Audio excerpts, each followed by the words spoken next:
Kung makikinig ka ng napakalakas na musika, sa pamamagitan ng iyong mga earbud, ang malalakas na tunog ay nagiging sanhi ng pag-vibrate ng mga maliliit na ugat ng buhok sa iyong panloob na tainga. Sa paglipas ng panahon ang matinding panginginig ng boses na ito, ay maaaring humantong sa pagkasira at pagkamatay ng mga ugat ng buhok na ito. Kapag nasira ang mga selyulang ito ay hindi maaaring muling buuin, na humahantong sa permanenteng pagkawala ng pagmamahal niya sa iyo. Ikaw na pala ang may-ari ng damdamin ng minamahal ko.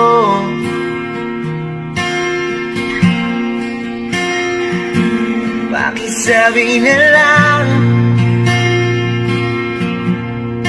na wag nang mag-alala at okay lang.